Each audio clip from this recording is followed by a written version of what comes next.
Looks like we only have a couple people with us so far, so we'll see if some more people join us in progress. I suppose just for the record, I'll go ahead and take roll call, though that'll be a little bit quick. So Lynn Nelson Here. and Stuart Frescus. Here. All right. Well, I guess technically we we would have enough people to approve the minutes from the previous meeting with if one of you wants to make a motion and one of you wants to second. So moved. Okay, that's a motion from Lynn. And Stuart, would you like to make a second on that just for the record? Yes, I second it as well. Okay, thank you. I don't suppose there's any need to take a vote since those are the only two voting members, so we'll consider that approved then. Okay, so then we'll go ahead and move on to our program of items. So we have two different topics we're going to cover, which really is actually only one topic. So I'm going to kind of get both of these at the same time. I did want to point out, however, that with our survey, there is a link to that on the packet. So if you were to click on where it says MTP survey under item 2A on the program, that will take you directly to the survey that I'm going to be talking about momentarily, as well as there's also a link to it in the presentation that I've put together that explains some more information about what we're doing. So with that, we'll go ahead and hop into our presentation here. So tonight, the main thing we're going to be talking about is one of the first parts we do for our Metropolitan Transportation Plan. So really quickly, just for any of you that are not familiar with that, our Metropolitan Transportation Plan is something that is federally required for us to put together. It's a document that we update every 5 years, and we are required to have a 20+ year horizon that we look out to. So this is kind of a high level view of transportation in our county, what we want it to look like at whatever the time horizon is. And right now we're looking out to 2055. So that's obviously 30 years from now. So we're trying to kind of predict what we think our community will look like at that time in terms of population, in terms of employment, in terms of areas where people are going to live and work and play and recreate and all those things. And then what we need to do to get transportation to those areas to make sure that people can safely get to and from those areas. So that's kind of the goal of the Metropolitan Transportation Plan in a nutshell. And one of the big ways that we start off by doing that is to put together what we call goals for the plan. So goals help define what the community should look like. Goals for this plan don't have to be only about transportation. It can also include other aspects of community development as well. So I have kind of an example of a goal here. So a goal would be to invest in transportation infrastructure to support economic development and improve quality of life. So you can see that kind of blends together a transportation component with just some other general components of things that are positives for community and a developing community that people want to live, work, and play in. So goals are supported by objectives. So objectives help to achieve goals by providing actionable steps to meet those goals. So I have an example here. So if one of our goals is to improve safety for the community, then some of our objectives for that could be one would be to reduce serious injury, crashes, and fatalities. So obviously, the fewer of those we have, the better, because those have a very high impact on people's lives. And then also to reduce the number of crashes involving bicyclists and pedestrians. Again, those are pretty vulnerable people when they are interacting with often heavier vehicles, passenger vehicles, and of course, trucks and other heavy freight vehicles. They're pretty vulnerable. So anytime a pedestrian or bicyclist is involved in a crash, it's pretty severe. So that's kind of what these generally look like. I'm going to see if I can get to my next slide here.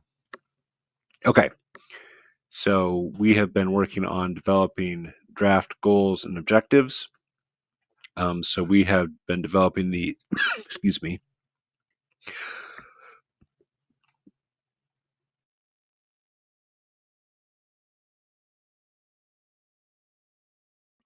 Okay, yeah, we've been developing these in consultation with what we call our Transportation Study Committee.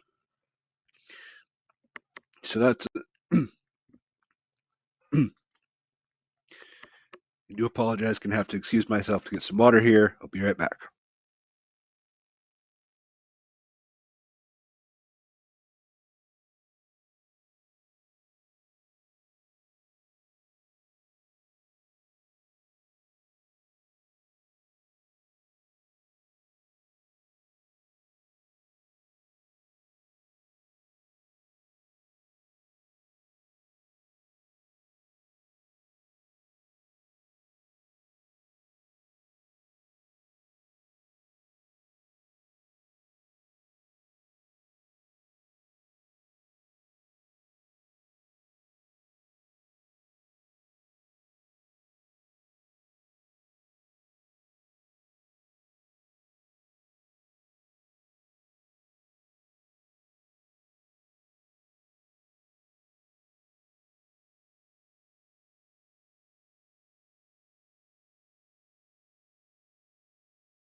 Okay, let's go ahead and try that again. So we are developing these goals and objectives in consultation with our Transportation Study Committee, which is an expert committee made up of members of the Area Plan Commission. So then our staff works with those members of the committee to kind of create goals and objectives. This is something that's still in process, so it's not finalized yet. So a lot of what I'm going to be showing you tonight is going to be listed as draft goals and objectives. Right now, we are seeking public input. We do have a survey going on to rate the importance of each of the goals that I'm going to show you. So we will be discussing that a little bit more later. But for now, let's go ahead and see if we can move on to our next slide. Okay, so the way to read these slides is that the goals are the things that are in bold, and then the objectives are the sub points underneath them. So this first goal is to create a connected network of sidewalks, trails, and bike lanes. And then kind of the objectives with that are really focused on things like creating sidewalks and trails near schools, parks, and other destinations, filling in gaps to improve overall connectivity, and then also completing existing planned rails to trails projects.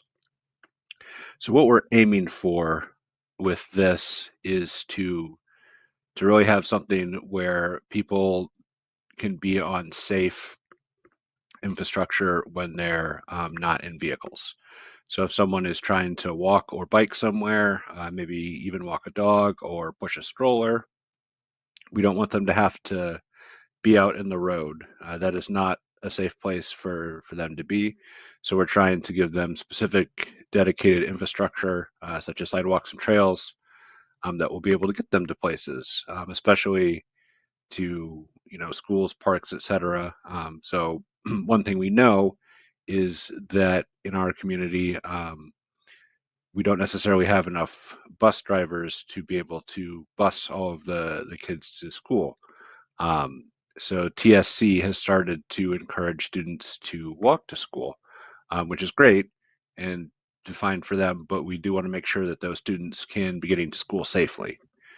So that's kind of a big part of what this goal and objective is, and these objectives are looking to do, is to get that connected network so everyone can be safe for their whole trip. Okay, so then our next goal is to invest in system preservation to maintain a state of good repair for the existing transportation system. So the objectives for that are to complete pavement and bridge maintenance projects, adopt transportation plans, and then to invest in transportation infrastructure to extend the lifespan of roads and bridges.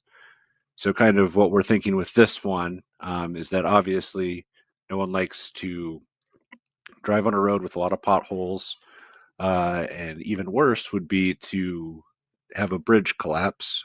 Certainly, I think we all remember hearing a few years ago about, well, maybe more than a few years now, about the bridge that collapsed in Minneapolis.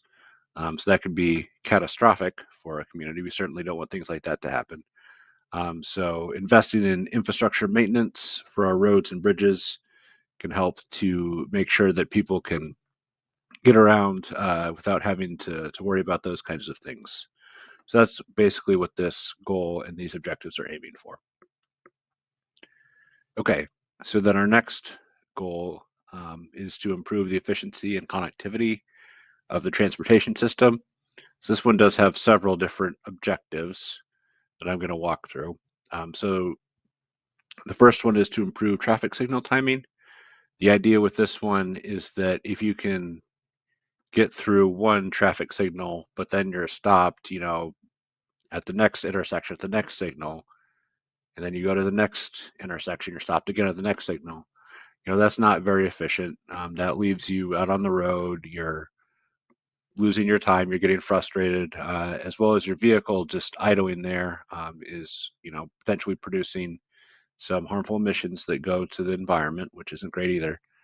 So by improving traffic signal timing so that you don't have to have that same stop and start, it makes a much better system. The next objective to improve travel time on arterial roads. So this is for the larger roads. An arterial road is a larger road. So think like US 231, maybe State Road 26, something along those lines. So for those roads, people are often on them for getting from point A to point B. And so we want to make sure, again, that there aren't a lot of delays as much as possible, that we can reduce those. And the next one is to improve intersection design and turning radii near industrial areas with a large volume of heavy vehicle traffic. So we, of course, have a lot of manufacturing in our community, and we want to make sure that trucks and other freight vehicles or heavy machinery, et cetera, can get in and out of those areas where they need to. We don't want vehicles to be blocking an intersection by having to make a very slow turn and kind of, stop and start several times to get through. That's not safe. That's not good for anyone. And then the last objective under this one is to construct arterial roads that are listed in documents with the transportation planning component. So this one would be to kind of add in any missing connections again. So when I was talking earlier about connectivity, we want to make sure that there aren't necessarily gaps, especially in areas of our community that are developing with maybe new industry or new housing, things along those lines. Okay, so our next one is about public transit specifically. So we would like to create a more efficient and sustainable public transit network, and some of the objectives for that. One would be to improve access to transit and the quality of the transit facilities. So any kind of bus shelters, etc. Obviously, that's important. And then, of course, access. We want to make sure that everyone can get on there, so that we have, good sidewalks, good stops, that they're compliant with things like the Americans with Disabilities Act, so that anyone in a wheelchair or other mobility assistance device can utilize the transit service. Um, the next objective would be to add transfer stations to reduce travel times for transit users. So, of course, we have the downtown transfer center here in downtown, but there's only one of those. City Bus has expressed a desire to create more of those. They may not quite be at that same scale, but they would allow for quicker trips and people to not have to wait as long if they can get more of those. Then our next objective would be to increase transit service to employment, healthcare service, and activity centers. So basically, key areas where large numbers of people want to go. We would like to get more frequent service to those areas. That would be great. And then finally, to invest in alternative fuel buses and alternative fueling infrastructure. So City Bus has already done this. As many of you know, they have some vehicles that are powered by compressed natural gas, as well as they've recently gotten a grant to start fueling some hydrogen buses, which I don't believe they've received any of those yet, but they are on order, and then they will need to construct, a fueling center for those as well. So that's some pretty exciting new technology that's much cleaner than the old diesel buses. So that's good, and City Bus would like to continue to invest in that. Okay, so then our next goal, we did sort of go over this a little bit earlier as an example, but this would be to improve safety for all users of the transportation network. So I did mention reducing serious injury crashes and fatalities, as well as reducing the number of crashes involving bicyclists and pedestrians, but also just generally to complete transportation projects that reduce the number of crashes for all modes of travel as well. So anything that we have currently planned, we want to continue to work to find funding for that to keep people safe. So that's kind of what this one is. I think this one's pretty self-explanatory. So I don't feel like I need to spend too much time on it. I think we all understand why it's important. Okay, so then our next one is to invest in transportation infrastructure to support economic development and improve quality of life. So some of the objectives for that, um, some of these you may notice look pretty similar to previous ones, and that's okay. So constructing missing road connections near major employers, and then improving road connections to employment, healthcare service, and activity center, constructing air and rail infrastructure to create additional options for trips to major population center. So we do have, of course, Amtrak service as well as the Purdue Airport here. But expanding those, if possible, I think would be a really good amenity for our community. It would just be a matter of finding some funding to partner with them so that they can get some investment in what they need to do to get frequent enough service to make that a good thing for our community. And then again, you see the improved intersection design and turning radii near industrial areas. So that one was repeated. Again, that is pretty important with all the manufacturing in our community. We do want to make sure that vehicles can get in and out of those areas appropriately. And then the last objective is to invest in infrastructure that supports alternative transportation methods. So this would be potentially alternative fuel vehicles. It could also be things along the lines of microtransit. So if you've seen those e-bikes or the e-scooters that are maybe more concentrated around the campus area, but they do have a place in the transportation sector. Even though those are shorter trips that people are taking on those types of devices, that is, that gets someone out of a car and onto, another device. Then that's pretty good because that keeps some traffic off the road and can kind of, again, allow people to get around safely without too many problems. Okay, so our next goal is to reduce negative impacts from the transportation sector. So one objective is to invest in alternative fueling infrastructure. So I mentioned this earlier in the context of transit. So this objective would more generally be for the public as well. So this would include, of course, EV charging stations. That's probably the biggest one right now. But again, we are looking out 30 years to 2055.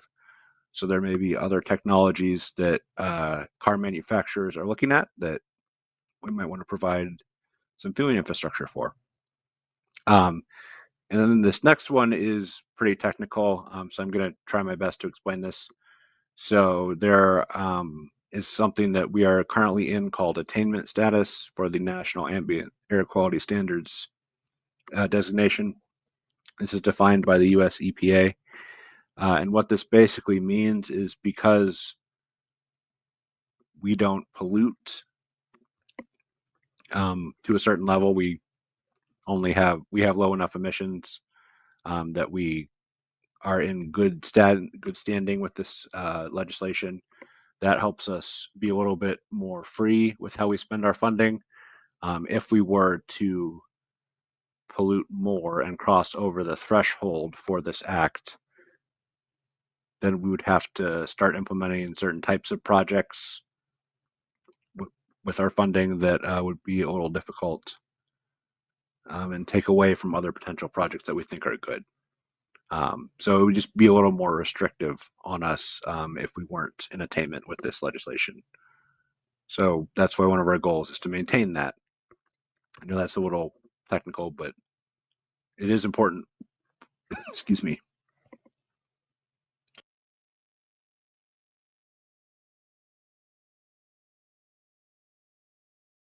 It is important for the plan. Um, so we want to make sure that it is included in there to be thorough. Okay. So then our next goal is to improve infrastructure resilience to maintain reliable transportation in the event of natural disasters or other major disruptions in the system. So basically what this is about is if there's like a flood or a tornado and that takes out a significant road or bridge in our community, we want to still make sure that people can get around and that any disaster relief wouldn't be too delayed to get to our community. So that's really what this goal speaks to. So adding redundant infrastructure to maintain capacity in the event of system disruption is kind of some engineering ease to explain how to do that. Basically, just making sure that there's more than one way to get in and out of key areas so that traffic can continue without too much disruption. And then the last one, so we did see this objective before, but it applies here as well, so we repeated it. And that's to invest in transportation infrastructure maintenance to extend the lifespan of roads and bridges. Again, those are pretty important assets, so we want to do that. One example of how we've done this in the past is there was a section of River Road near the hospital that was a bit low, so it would often flood. So we undertook a project to raise that higher so that flooding would be at less of a risk. So that's kind of an example of how we would see a practical application of this type of goal and objective. Okay, so that's all of those. I'm going to go ahead and actually pause before I get to talking about the survey. So were there any questions on any of these? If you want me to go back to one of them and talk about it, I'm happy to do that. But I would open the floor to questions either from the committee or if there have been any via comments on our streams. Tim, I have a question. I know Amtrak goes through our community. Can we get on or get off Amtrak here? I know we used to be able to. I didn't think that we could any longer. That's a great question, Lynn. You still can get on at our community. However, the service is a lot more limited than it used to be. There used to be two lines, the Hoosier State and the Cardinal, that would run through. The Hoosier State is no longer a thing, so we only have the Cardinal, so that's made it so you can basically only get on during certain days of the week. Can you get off then here too? Yeah. Mm-hmm. Okay. I mean, Um, because we've taken it in the past and I just didn't think it was available to take anymore. So thank you. You're welcome. it runs, the Cardinal runs 3 days a week.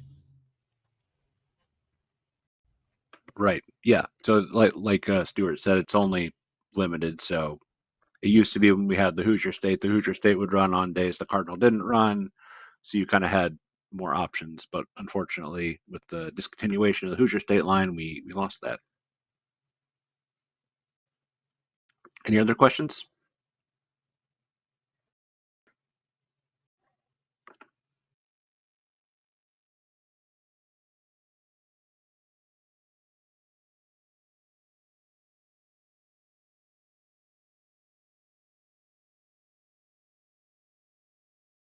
I will take that as a no, but is there anything on the stream, Aria? Oh, I see your message there. Okay, so there are no questions online. Okay, thank you. All right, well then we'll go ahead and move on to discussion of the survey.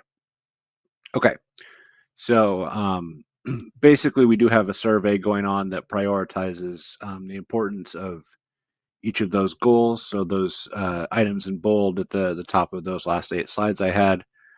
So I'm going to see if I can go ahead and take us there real quick. Hopefully this works. Okay. Yeah, here we go. Okay. So this is what the survey looks like. It kind of gives you some instructions, and it talks about how you'll be asked a series of questions about how important different transportation related items are to you. So you would choose one of these radio buttons for each question. So choices will range from not important to extremely important, and examples are provided to help clarify each question. Um, so if we were just to look at this, so this first one would be how important is investing in system preservation to maintain a state of good repair for the existing transportation system.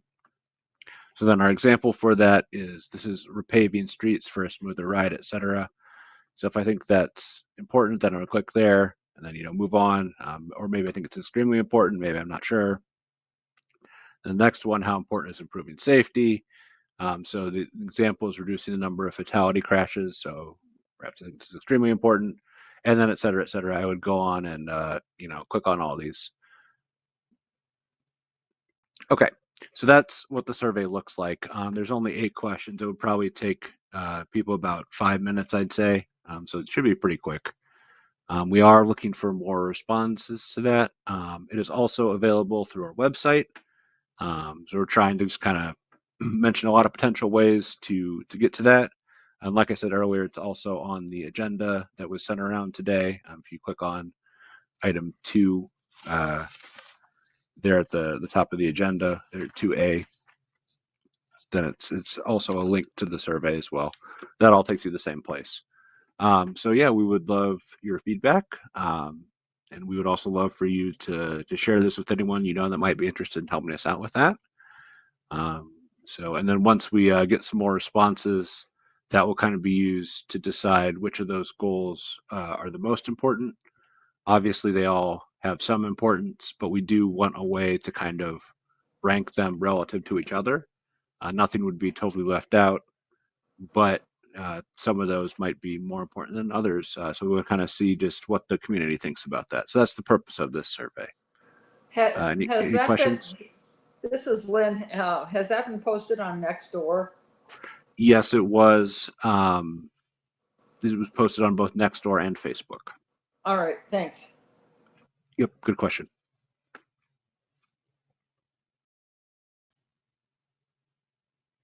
Okay, any other questions about the survey?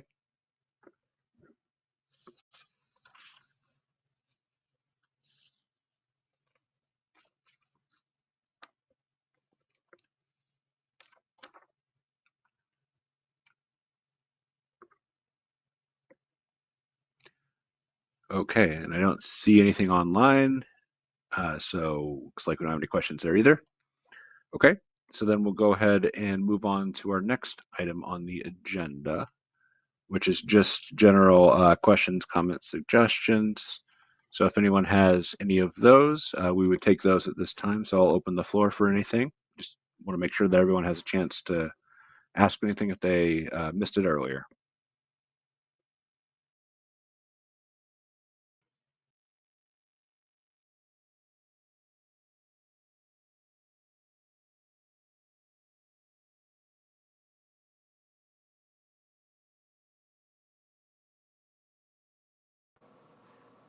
I guess this is more of a personal question. Do you know if there is any plans in the works for South 24th Street from Main to kind of Earl?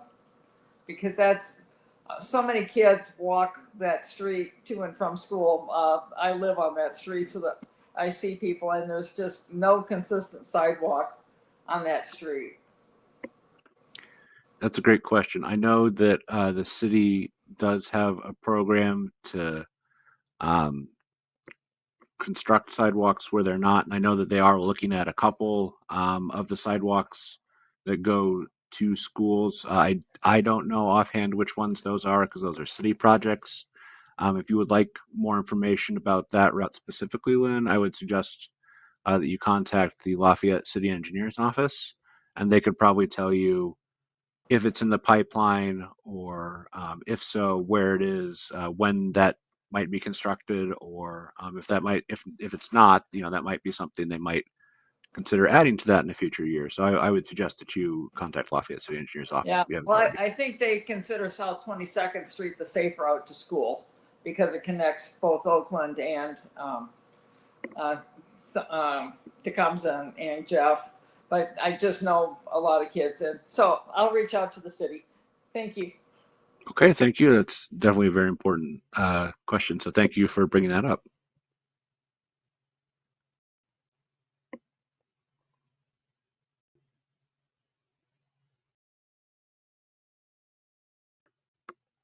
Okay, well, it seems like we've, I think, kind of exhausted some of our discussion for this meeting.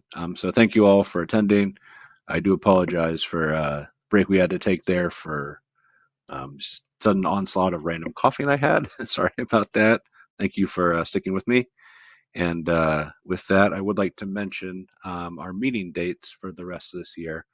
So we do have two more meetings, and those would be one on September 10th and one on December 10th. So we will be having some more information about our Metropolitan Transportation Plan at future meetings. So we'll be able to kind of give you some updates on where we're at with that process. So look for that, as well as some other information about some other documents that we have, such as our annual listing of projects. Okay, so with that, I think we can probably go ahead and take a motion to adjourn. So moved. Okay, we have a motion from Lynn. Can we get a second? Second. And a second from Stuart. All right, we do have a few more people that joined us in progress, so I guess we'll go ahead and do a formal vote. So all those in favor of adjournment, Lynn Nelson, Yes. Stuart Frescus, Yes. Deanna McMillan. See, she's raising her hand. I think that's supposed to be a yes. Looks like she maybe doesn't have her microphone on. And then Jean Croshan.